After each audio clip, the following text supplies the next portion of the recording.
देखिए, हम यहाँ पर थे कि जो कहें जाहु न तो प्रभुता, जो कछु कहें न तो स्नेह नसाइए। अर्थात अगर कहें कि बिल्कुल नहीं जाना है तो फिर इससे प्रभुता प्रतीत होती है, अर्थात कि पति पर शासन हो रहा है, आदेश दिया जा रहा है, अहंकार प्रदर्शित हो रहा है। और कह दें कि कुछ भी न कहें दुविधा में, तो फिर उससे स्नेह नष्ट हो रहा है। और तीसरी पंक्ति देखिए कि जो हरिचंद कहें तुम्हारे बिन जी हैं ना, तो यह क्यों पति आइए। और अगर यह कहती है पत्नी पति से जाते समय कि अब जा रहे हो और तुम्हारे बिना जीवित नहीं रहेंगे, क्योंकि तुम्हारे जो वियोग की जो व्यथा है वो व्यथा सह नहीं पाएंगे और उसमें प्राण चले जाएंगे, तो फिर ये परेशान करने वाली बात हो जाएगी जाते समय। तो अब यह कहती है अंतिम पंक्ति में, चौथी पंक्ति में, कि तासु पयान समय तुम्हारे, हम का कहें आप हमें समझाइए। यानी कि पयान मीन्स प्रस्थान, प्रस्थान मीन्स जाना, कि तुम्हारे जाने के समय पर हम क्या कहें, आप ही हमें समझा दीजिए, क्योंकि हमें तो कुछ समझ में नहीं आ रहा है कि कौन सा वक्तव्य देना, कौन सी बात कहना उचित रहेगा। तो ये भारतेंदु जी का पूरा होता है यहाँ पर। और अब इसके बाद जो हमारे पाठ्यक्रम में अगले कवि हैं वो हैं जयशंकर प्रसाद।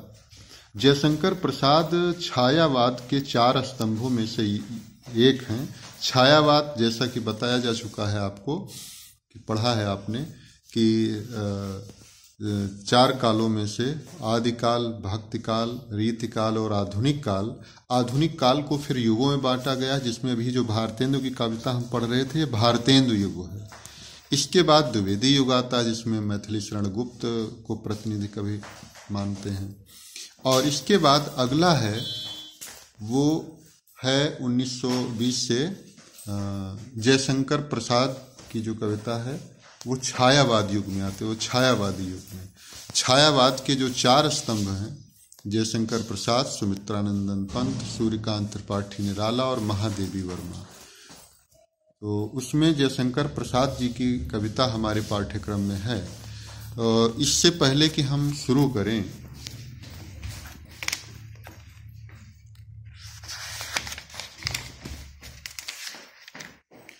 प्रसाद जी के बारे में कुछ बातें हम बताना चाहेंगे कि प्रसाद जी 30 जनवरी 1890 को उनका जन्म हुआ था। और वो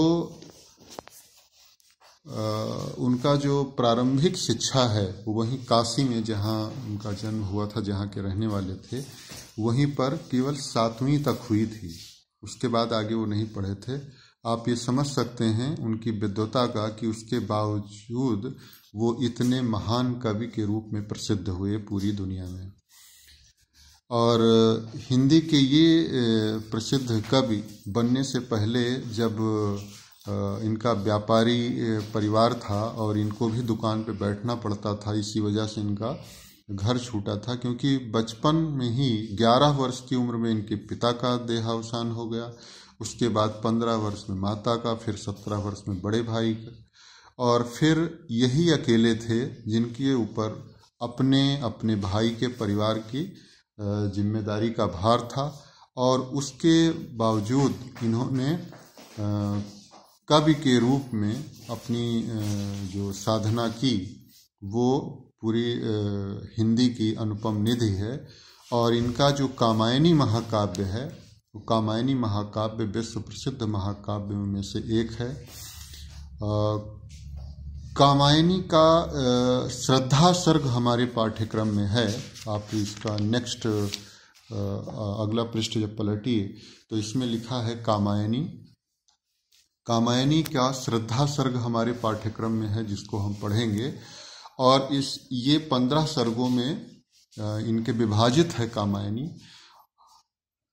उसकी थोड़ी सी पृष्ठभूमि में हम जाने उससे पहले आपको ये भी बताएं कि इनके और अन्य जो प्रमुख काव्य हैं, वैसे इनके कई बहुत सारी जो है रचनाएं हैं, जिनमें लहर, आंसू, कामायनी के अतिरिक्त लहर आंसू है, चित्राधार है, कानन कुसुम है और करुणालय जो है, ये इनके प्रमुख काव्य रचनाएं हैं, काव्य ग्रंथ हैं। तो कामायनी की पृष्ठभूमि में ये बताना चाहेंगे कि जो प्रलय का वर्णन है, उस प्रलय की कथा को ही कामायनी में लिया गया है और उसमें यह है कि पूरी दुनिया में प्रलय हुई, कोई नहीं बचा।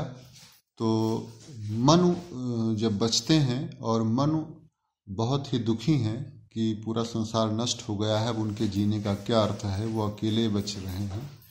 तो वो जब हिमालय के पास में वो एकांत में बैठे हुए हैं, उसी बीच में ये वहाँ से प्रारंभ होता है श्रद्धा सर्ग का, जो हमारे पाठ्यक्रम में जो उनकी ये हिस्सा है श्रद्धा सर्ग का, उसमें वो एकांत में बैठे हैं और उसी समय श्रद्धा वहाँ पर उस हिमालय क्षेत्र में वो भ्रमण कर रही थी। तो वो भी देखती है कि उस पूरे निर्जन एकांत क्षेत्र में मनु अकेले बैठे हुए हैं और फिर वो मनु से पूछती है। तो जो उसका संवाद है श्रद्धा का, जो उससे पूछती है मनु से, वो वहाँ से ये पंक्तियाँ शुरू होती हैं श्रद्धा सर्ग की। देखिए इन्हें कि कौन तुम संस्कृत जलनिधि तीर, तरंगों से फेंकी मणि एक, कर रहे निर्जन